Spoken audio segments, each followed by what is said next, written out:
Well, hello and welcome to the latest in our lockdown videos where we're chatting to a number of people connected with the club to retell stories of old. And this week's promises to be very interesting indeed. Now, before we introduce our main guest, once again, I'm pleased to say I'm joined by Jeff Hayward. Jeff, how are you? Yeah, not too bad, Sam. Thanks for asking. How's everyone dealing with a new haircut? All good? Yeah, fine, actually. In fact, somebody said it wasn't short enough, so... I love it. Absolutely love it. Well, obviously, I'd love to ask you what you've been up to, but I'm sure the answer's the same as it always has been. But without further ado, then, we cannot wait to introduce our main guest, a Cherries player in the mid-90s that pulled on the AFC jersey over 100 times, played nearly half a century of games for his country, played in Europe for his club, played and scored in the World Cup for his country too. It is Mr. Matt Holland. Matt, how are you? Yeah, pretty good. Thank you. Thanks for having me on the show. I haven't risked the haircut just yet. Depends how long this lockdown goes on, whether I shave it or not. It must be a strange old time for you at the moment. Well, for everyone, but you're obviously involved heavily in the media, and obviously there's nothing to talk about, is there? No, not really. So hence I'm doing lots of podcasts like today. I am working still for TalkSport, doing a few bits and pieces for them. So I've got obviously a mic here in front of the camera, and I'm able to sort of broadcast from home. So that's good, and a little bit of stuff for the Premier League as well. They use something called Cloudcast, and we've been able to get sort of 3 or 4 people talking at one time on certain subjects. So at least I'm doing a little bit of work, but it is very strange to be at home as much as I am. Yeah, I can imagine. So thanks for coming on. And it's really strange because whilst after every season we have a break for a few months in May, June and July, every season, it always ticks over with transfer speculation, lots of media hype, etc. But this is the first time in the world where we're really having a proper break from the game. And it's great for fans like us, especially Bournemouth fans, to put things into perspective and sort of realise how far we've come. And we thought we'd chat to you because you've played in one of the club's most darkest times. You've gone on to achieve success in the game, whilst also witnessing recently Cherries' recent success on the pitch. I mean, as a player, tell us a little bit about your football youth before you joined Bournemouth, because I gather you were at West Ham and Arsenal before the competitive football got started. Is that right? Yeah, I mean, I was actually born up near Manchester, moved south of my dad's job when I was about 9 years of age. The first club, ironically, the first club that I was involved with was Southampton. They had a satellite centre near to where I lived, and they picked me up just watching Sunday morning football and invited me along to train with them. So I trained in their centre of excellence. In fact, I was actually once a mascot for Southampton as well, because they were so. This is true. They were so desperate. They were so desperate to sign me at sort of 9-10 years of age that they brought me down to Southampton, made me mascot for a game. I think it was against Oxford, if I remember rightly. Peter Shilton was in goal. Got a couple of pictures from being a mascot for Southampton, which is madness, really. To think that I then went and played for Bournemouth as many times as I did. Then I left Southampton to join Arsenal in their sort of youth setup. They released me, said I was too small. That was a nice way of saying I wasn't quite good enough at that age.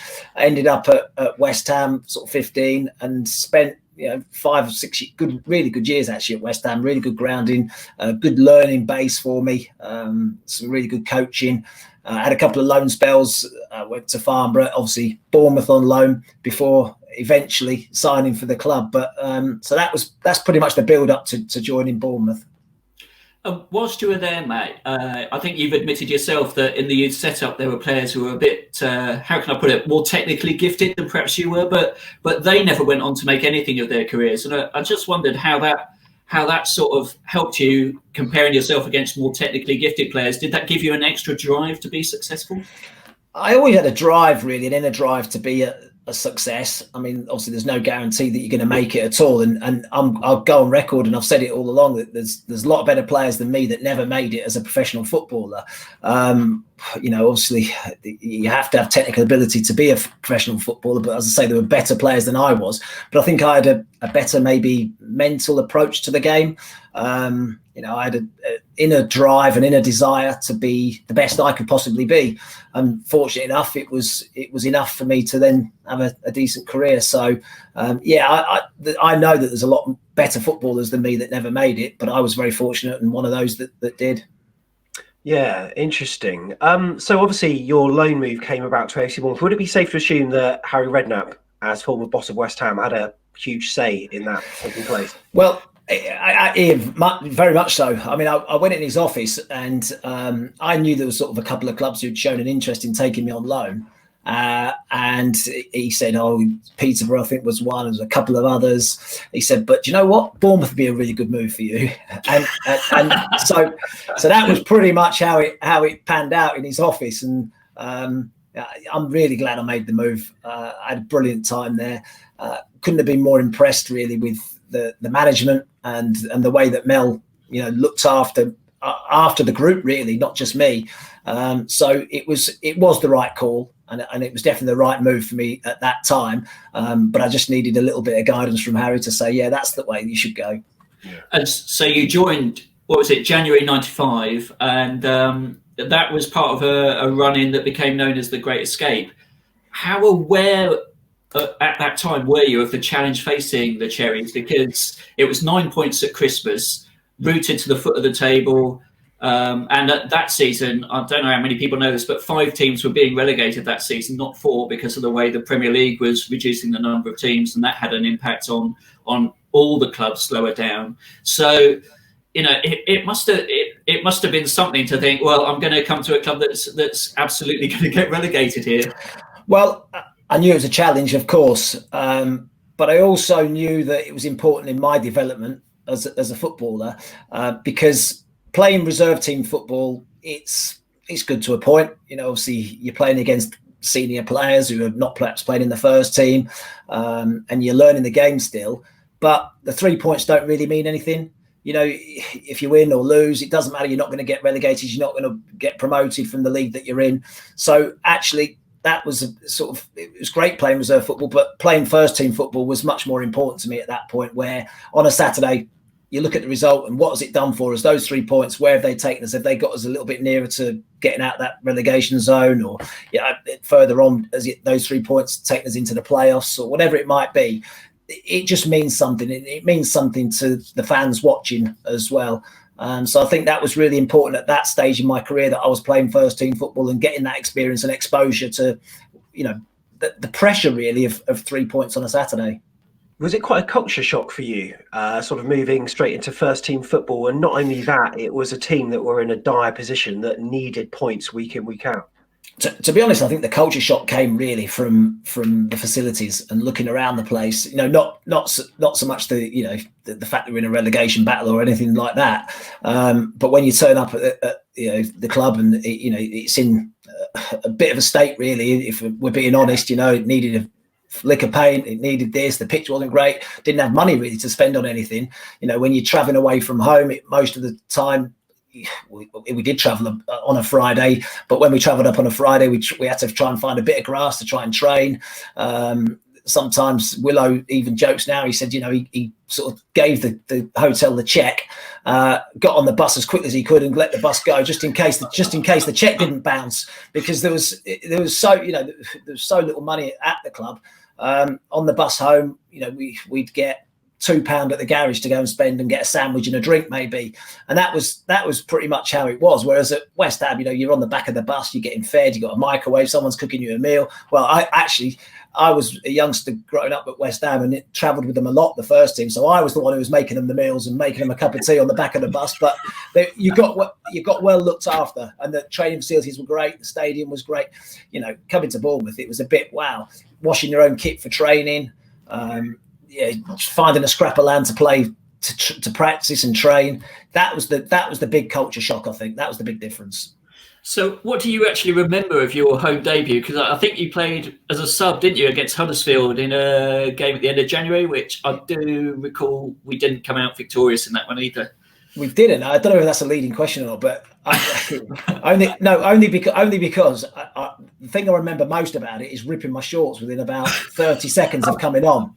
So I came on, made a tackle, and then my shorts split down the side. So I had to come to the dugout, like literally whip them off in front of everyone, put a new pair of shorts on and back onto the pitch. That's what I remember most about the debut.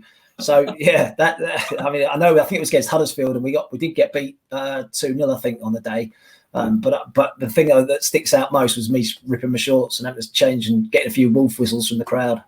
It's funny that Jeff was speaking about players previously that you obviously had the consistency, you were fairly injury free, and it was your consistency that led you to have the path that you had, whereas some players that were very technically gifted perhaps dropped off.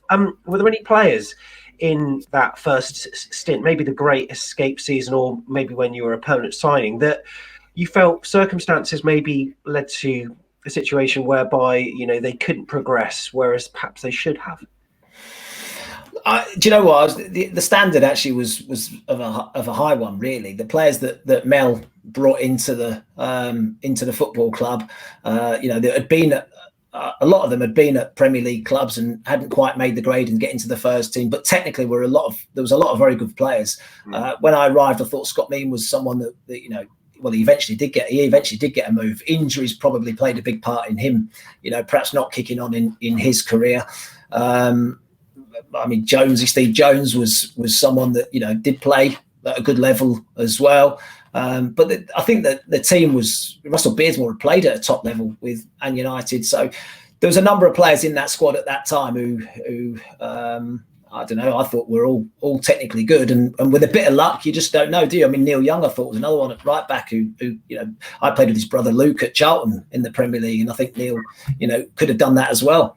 It's funny because we spoke to Steve Jones in a previous podcast, and he said that he played with some frustrating players, one of whom was Jason Brissett, and he said that on his day he was absolutely incredible and could take anyone on, but he just finished his statement by saying, unfortunately, he just didn't have many days. Yeah, I mean, I remember Steve Robinson was a really technically gifted player, and it was interesting what you said about being too small at the youth stage, Matt, because I think a lot of Bournemouth players of that era, we always felt that we were a good footballing team, and we picked probably smaller players on our team than a lot of the sides that we were playing against, who were much more physical. Did it feel that way when you were playing? I don't know. We had Big Fletch. He was. He's not a small man. No, you're right. I mean, there were a lot of, I guess, smaller players.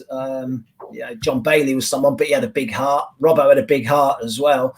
You look at what Robbo's done now. He's gone into management as well. He was always someone that I thought that might have that in him, really, to go on and coach at least. Maybe not management, but certainly coaching. I thought he would go down that route as well. So we did have, we did have a lot of smaller players, if you like, but we did have a couple of big ones as well.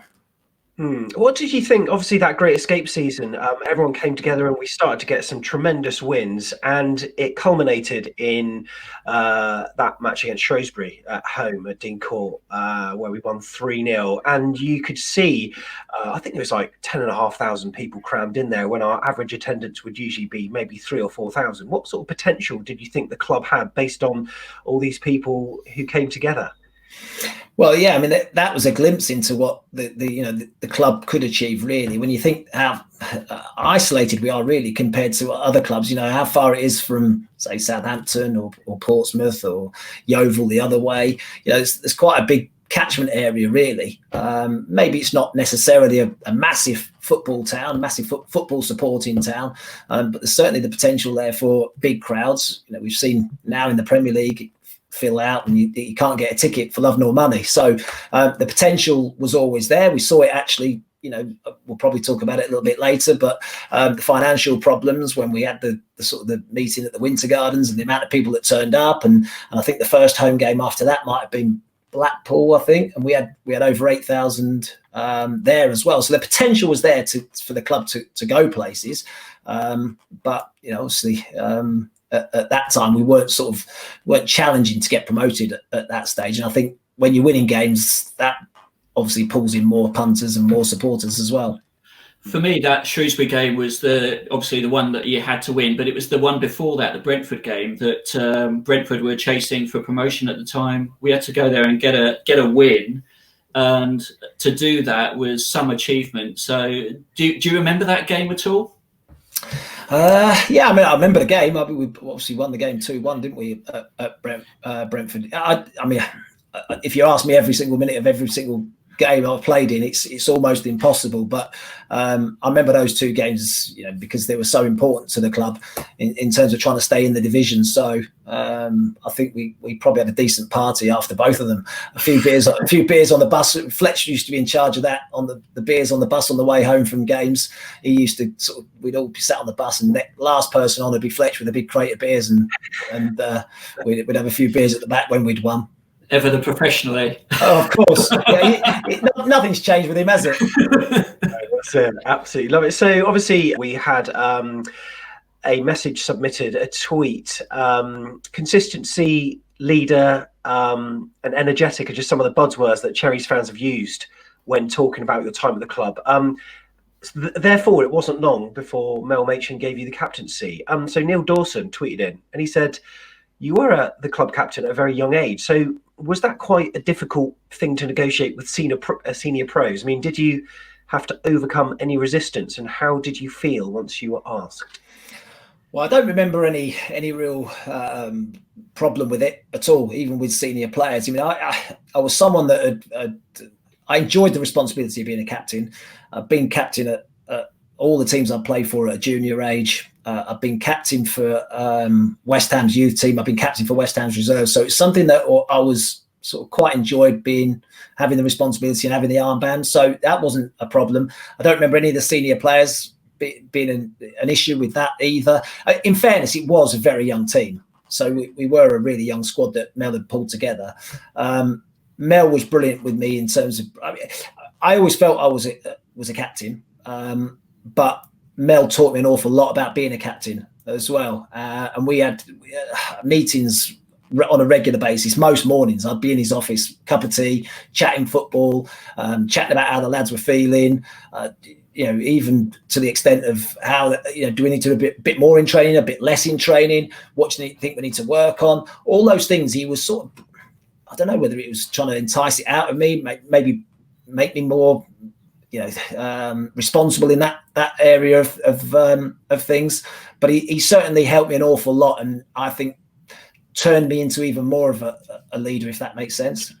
Mel Machin always struck me as quite a considered manager. I couldn't imagine him losing the plot or throwing stuff at you in the changing rooms. How would you describe him? He did have that in him. Mel definitely had that in him. He was a tough character, Mel, a brilliant guy. I mean, I thought he was a terrific guy, and someone I've got a lot of respect for and looked up to heavily at that particular time. And his history in the game says all you need to know. And I learned an awful lot off him. But he was tough character as well. If he needed to say something, he said it. And I think I don't remember being on the end of too many verbal lashings from him, but there were a few that got a verbal lashing. One of the funniest stories of Mel is we were playing a game at Dean Court. I can't remember who it was against. I'll be guessing, but he came into the dressing room and named the team. Went out the dressing room, and we sort of looked around the dressing room and said, he's named 12 players. What's happening? So we can't be playing with 12. So obviously someone had gone out and told him. About 15 seconds later, he walks back in and says, "Robbo, you're not playing. You're on the bench," and walked back out again. And that was Mel. I mean, he was a fantastic guy. So when it winding back a little bit. So after Shrewsbury, we had this entered as sent in via Twitter as well. How did you celebrate after the Great Escape victory? Did Mel sort of allow you to go out and enjoy yourself? I can't remember. Must have been good. I honestly can't remember. I think I ended up sleeping on Steve Fletcher's floor, but I don't remember much about it. No, it was a good night.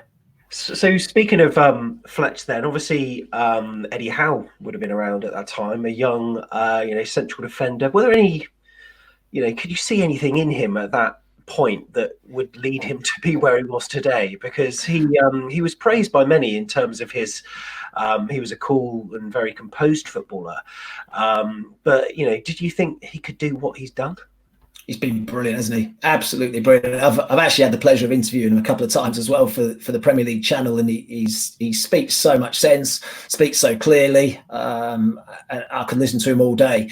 I think at the time he was, as you quite rightly say, cool and composed on the pitch. Same off it. I think he was a thinker. Even at that stage, I think he was someone that thought about the game a lot and how he could improve and how he could get better and perhaps how the team was playing. You could see that, and you could again see certainly a bit like Robbo, really someone who would definitely go on and coach because he had that within him. Whether I thought he had that the toughness, the steeliness, if you like, he had a steeliness. I'd almost describe him a little bit like myself, really. That inner desire, that hunger to be some, to do the best he can possibly be. Whether he had that real nastiness, if you like, that you need, I think, to be a top class manager, I wasn't necessarily sure. But clearly, I think football's changed as well. I don't think you necessarily have to be a teacup thrower like they were in the past. I think it has changed. I think there's a lot more. The mental side of it, the man management side of it, I think is much more thorough. And Eddie's someone that clearly gets the best out of his players. I think he generally puts an arm around them rather than a kick up the backside. But he's done brilliantly, and I'm so pleased to see, as I said earlier, about where the club was at when I arrived, and the ground needing totally changing, no training ground. £2 on a bus on the way home, washing your own kit, to see where it is now in the Premier League, an established Premier League side. It just gives me great pleasure. So you were captain at a time of great turmoil. How aware were you of the financial struggles, the boardroom struggles that were going on? Well, we're aware because when our wage packet or was due at the end of a month, it didn't always come. So we knew on a regular basis, actually, most months our pay was late. It was, whether it was a week, 2 weeks. I think the longest it was about 4 or 5 weeks that we hadn't been paid. Then, and when you're a captain as well of the team, you get a lot of people in your ear sort of saying, what's happening? When are we going to get paid? Go and speak to the manager, go and speak to, So there was a lot of that going on at the time. So we were certainly aware of the struggles that the club was having, because on a regular basis, come the end of the month, we didn't have any money in our bank. We hadn't been paid. That's right. I mean, we needed to raise, I think, 300,000 to avoid a winding up order, and we owed Lloyds Bank. Our total debts were nearing 5 million. The chairman at the time, King Gardner, had resigned, and it all culminated in this Winter Gardens meeting in front of, I don't know, it's short of about 2,000 fans in the end. I mean, what was it like sitting on that stage? Because you were up there sat alongside Trevor Watkins. I mean, it was totally alien to me. I mean, being captain as well, and being asked to speak in front of the supporters and that many people was quite intimidating at that particular time. I wouldn't deny that.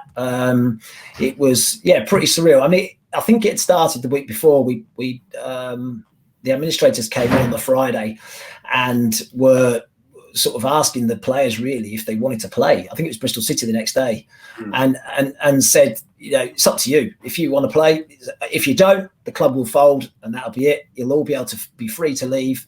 And actually, that would have suited some of us. We might have got to move a little bit higher up, and that would have been great. It wouldn't have suited others. But to be honest, every single one of the lads, when we had that meeting, just went, yeah, we'll play. No problem at all, we'll play. And we played Bristol City the next day, who again were going well, and I think we beat them 1-0. Yeah. And then this Winter Garden stuff, I think it all happened in that midweek after the Bristol City game. And we weren't sure what was going to happen on the Saturday and whether we were going to play or not. But I think they said, the administration said that night at the Winter Gardens, that we'll definitely play the game on the Saturday, which we did. We beat, it might have been the draw against Blackpool at home. And there was about 8,000 at the ground at the game as well on the Saturday. Jeff was there. I was there. I was there. But I hadn't perhaps paid my tenner for the ticket.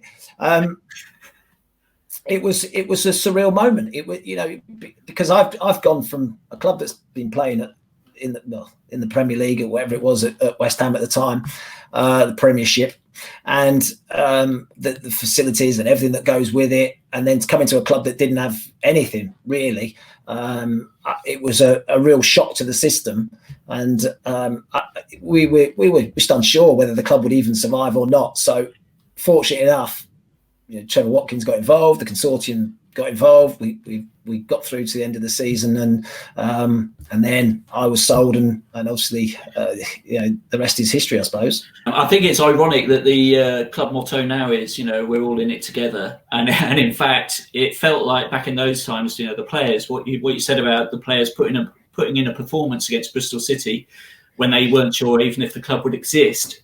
Was quite an incredible, and to win that game was quite incredible. But also the way the whole town and everybody seemed to come together as a community in that week. It was fantastic. Yeah, it was. It was. I can't speak highly enough, really, of the players that I was involved with in the dressing room.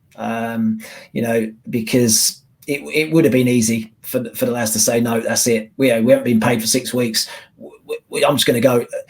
And I'm going to go and get, and move somewhere else on a free transfer. And do you know what? We had such a good team spirit. When I look back now and think about some of the players I played with, and Steve Jones roomed with I had a flat, and he lived with me for a bit. Then he went, and Steve Robinson roomed with me. We had Jimmy Glass and Jamie Vincent as next door neighbours.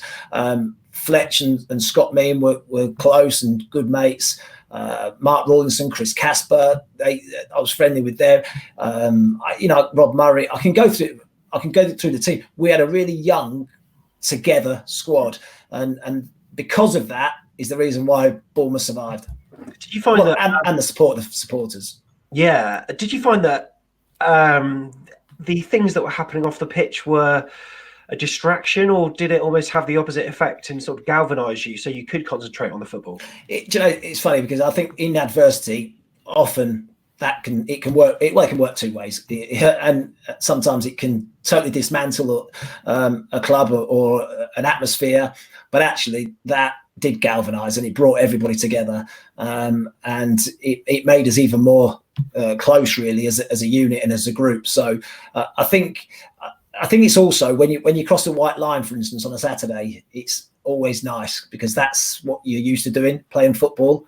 And for 90 minutes, you're able to forget about everything else that's going on off the field. So those 90 minutes, if anything, were a bit of a haven for the players, I think, just to be able to switch off and say, right, we can just enjoy our football. And it wasn't long after the end of that season that you were sold to Ipswich. So what's your recollection of that? Because effectively your transfer, again, helped bring an amazing amount of funds into the club to give us stability. Yeah, well, my recollection was that Ipswich had made a bid, which the Bournemouth didn't find acceptable. I think early on in the pre-season, and it was a move that stalled and stumbled for quite some time, really. And Trevor Watkins was sort of driving a pretty hard bargain, trying to get as much money for the club as he possibly could. Understandably, I was in a position at that time where I wanted to play at a higher level. There was no question about that, and I was very interested in making the move to Ipswich. But it did linger for about sort of three or 4 weeks in that pre-season. I think I only got over the line of sort of 6 or 7 days, maybe before the season even started the following week. So it was something that went on a long time. But Trevor Watkins, quite understandably, was trying to get as much money for the club as he possibly could. Yeah, that's right. And so obviously you went to Ipswich. You were there for about 5 seasons or so, weren't you? And then they got relegated, and then you moved on to Charlton after that. Was your playing style similar throughout the whole of your career, or did any of your managers put you in any different positions at any point? Well, I think, I like you say, I always thought I was quite versatile. I actually played at fullback a few times for Bournemouth. I played at left back a few times for Bournemouth. Played centre half a lot under Mel Machin as well. When I joined Ipswich, when George Burley signed me, he sort of signed me to play in the middle of a back three, actually, because he'd seen me doing that for Bournemouth. And the previous season they'd had Steve Sedgley playing in that position where they could change from a back three to a back four, and Steve Sedgley would go into midfield. George Burley thought I could do that. That lasted about 10 games until he put me in midfield, and I think I scored 2 or 3 games running, and that was it. Then I stayed in midfield for much of the time.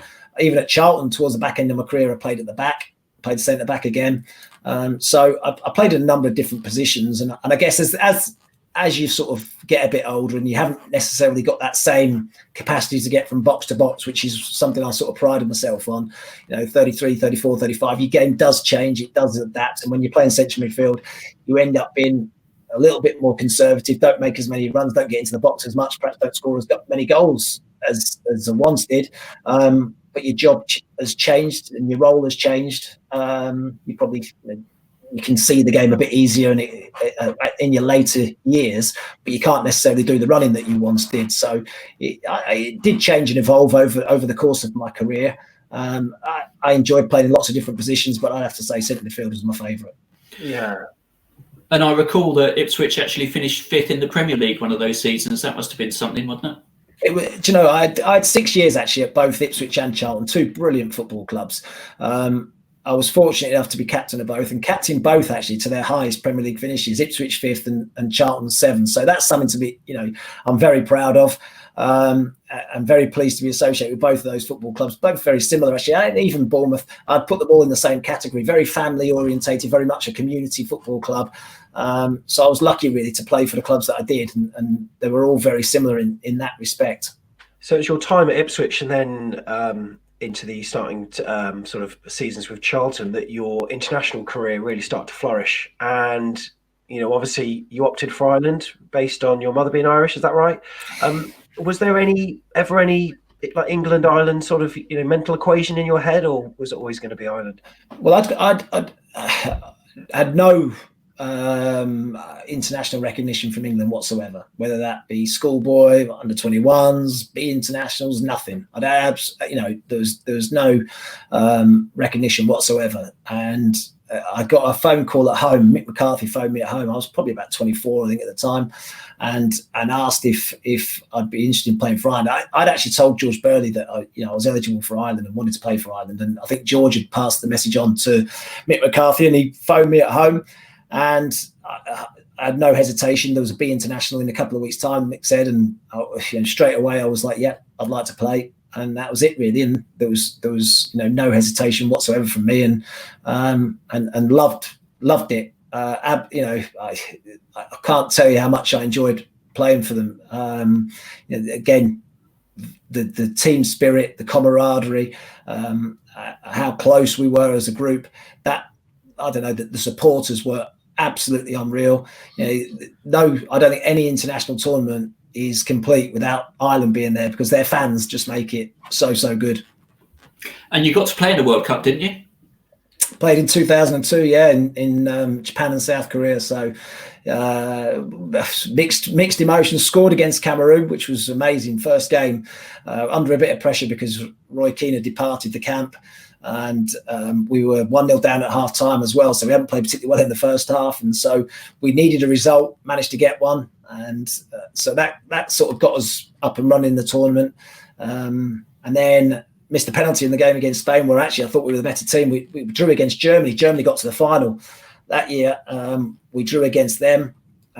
We drew against Spain, got beat on penalties, so a few mixed emotions, but I mean, wow, to sort of represent your country is one thing, to do it at a World Cup's another, and then to score as well. I was like, wow, it's just amazing. I mean, surely as a footballer, you're constantly, I suppose it must be very difficult. I know that Eddie Howe has always kind of never taken time to appreciate what the peak of his career is. It may be ahead of him. It may, be behind him. Who knows? For you, playing in the World Cup World Cup finals, scoring. I wish I had. That would be all right, wouldn't it? In the World Cup finals, scoring, did any part of you think, my goodness, I've made it? I think much like Eddie, really. You don't think about it at the time. It's only now really that I'm able to sort of sit back, reflect, and it's funny because I was watching a Kieran Dyer listening to a Kieran Dyer podcast that he did with an Ipswich newspaper, and he picked his best ever 11 that he played with at Ipswich, and he mentioned me in it, and he picked me in his 11, and he said, he was someone that was 7 out of 10 at everything, really. You know, not outstanding at anything, not the most technically gifted player, all that sort of stuff. But I can, he said, Graham Souness said to him, at the end of your career, if you can look in the mirror and say that you've got everything out of your career that you possibly could have done, then that is the ultimate accolade. And Kieran said he couldn't. He said, but when he looked at my career, I was someone that got everything out that I possibly could have done. And I think that's what gives me the most pleasure, actually. You know, when I look back now, and my dad's done scrapbooks, I've got a few around me here. When I look back and look at what I did do in the game, you know, I was never the best player. I never played at the ultimate level, if you like, you know, on a regular basis. But I got everything I possibly could have done out of my career. And I look back with a lot of satisfaction that was the case. And obviously, you've forged quite a career now as a media pundit and broadcaster. But were you ever tempted to go into coaching? Yeah, I was. I think there's always an element of you that thinks, "What if?" When I was at Charlton, Ian Dowie was the manager, and he actually asked me to be his reserve team manager. But I was at the time trying to think about 33. Possibly, and I sort of felt he was trying to pension me off too soon. I still thought I could play a bit longer, and didn't want that responsibility at that point, because I wanted to be able to concentrate on trying to get into the first team rather than being a reserve manager and maybe he was on the bench for the first team and playing a bit part. Really, I wanted to still be a player. So that opportunity came and passed. When I finished, my goal really was to try and leave as many doors open as possible, and which one I might fall through, if you like, which opportunity is going to be the biggest. And at 35, when I finished, the one that happened to be, you know, the door that opened was the media one. You know, I ended up doing more and more. I sort of got involved in Late Kickoff, which was the local sort of BBC show for Football League clubs. Started presenting that.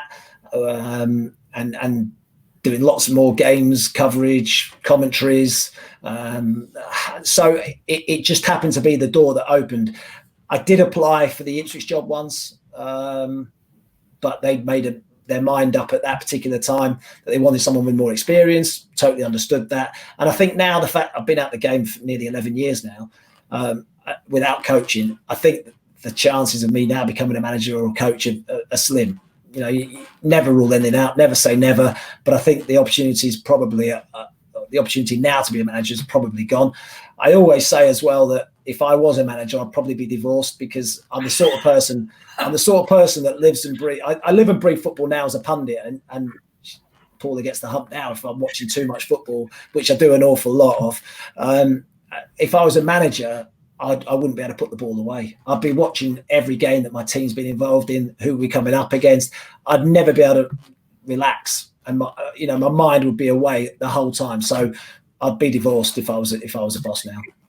It's funny when you, as you've been sort of working very closely with the Premier League, you've seen how it's evolved into a slick product, and the quality of football that we're seeing is just amazing in terms of individual players, loyalty.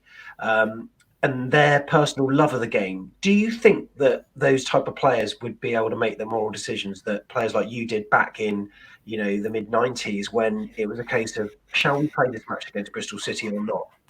No, I think they probably would. I mean, I think we've seen just recently how the Premier League players have come together with this NHS funding. And you know, Jordan Henderson's obviously played a big part in that, in trying to get as many players as possible to donate to a fund that's going to help the NHS because of the work that they've done. So I think the players have got that moral understanding of what needs to be done at times. I think generally it has changed. I think it you know, football is very different now than it was, you know, when I was playing. I mean, obviously the money side of it is huge now in the Premier League, but I think players generally have that moral compass and understand when you know, things need to be done. And as I say, just recently, that NHS stuff that Jordan Henderson's instigated, I think, has been a big thing. So 20 years on from when you were at the club, how does it feel to see Bournemouth in the Premier League? I mean, what did you think when they got promoted? Amazing. I remember actually watching Bournemouth play Ipswich. I went to the game at Pullman Road, and it was a 2-2 draw.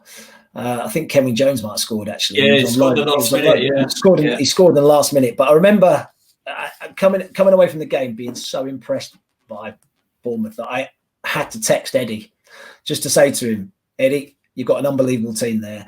The way you want the game to be played and the way your team played today, you should be incredibly proud. And I remember texting him that after the game because I was so impressed with what I'd seen.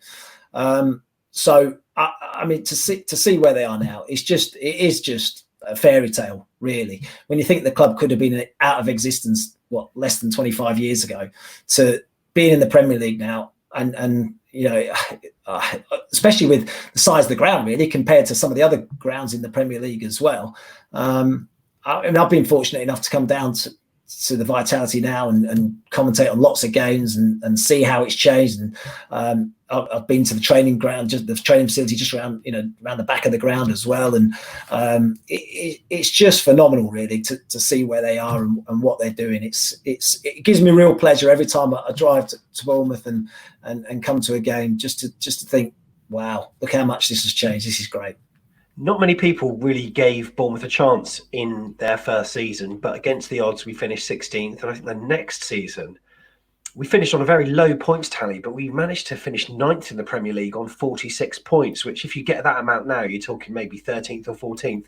This season, though, we've seen a bit of a struggle and we're sitting in the relegation zone. Obviously, we don't know how things are going to play out at the moment, but what's been your assessment of this season so far for us? Well, I think the biggest thing for me has been the amount of injuries that the club have suffered, really, and particularly at the back. You think of the players that have been out, it's been quite frightening, really. I think that's been a big problem, and even up front actually as well. Josh King being out as well. David Brooks, I'm a big fan of. I think he's been missed this year as well. His creativity from midfield. I think he was getting to a point where he was ready to really kick on.